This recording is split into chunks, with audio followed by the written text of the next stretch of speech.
సిద్దిపేట జిల్లా హుస్నాబాద్ పట్టణం అంబేద్కర్ చౌరస్తాలో మాజీ ప్రధాని భారతరత్న పివి నరసింహరావు 103వ జయంతి సందర్భంగా మంత్రి పొన్నం ప్రభాకర్ ఆయన చిత్రపటానికి నివాళులు అర్పించారు.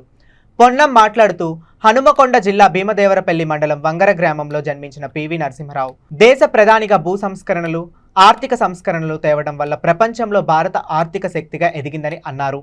నవోదయ, కేంద్రీయ విశ్వవిద్యాలయాలు తెచ్చి విద్యా వ్యవస్థలో సమూలమైన మార్పులు తెచ్చిన వ్యక్తి అని కొనియాడారు. వారు చూపిన మార్గంలో మనమంతా నడవాలని అన్నారు. ఈ కార్యక్రమంలో కాంగ్రెస్ పార్టీ ముఖ్య నేతలు, కార్యకర్తలు పాల్గొన్నారు.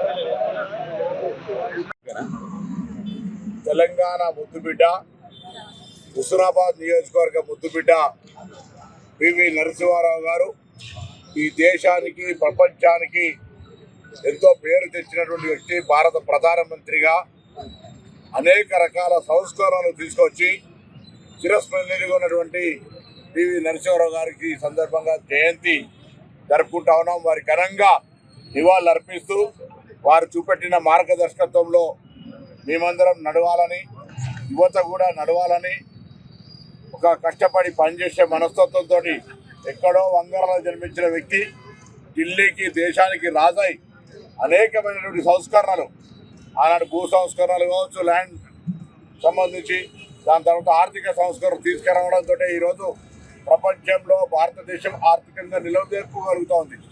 ఆనాడు నవోదయ విద్యాలయాలు తీసుకొచ్చి ఒక విద్యా వ్యవస్థలో సమూలమైనటువంటి హెచ్ఆర్డి మినిస్ట్రీని ఏర్పాటు చేసి ఒక సమూలమైన మార్పు తీసుకొచ్చినటువంటి వ్యక్తి. కేంద్రీయ విద్యాలయాలు కావచ్చు, ఇటువంటి విధానాలు తీసుకొచ్చి విద్యా ప్రాధాన్యతను చెప్పినటువంటి వ్యక్తి.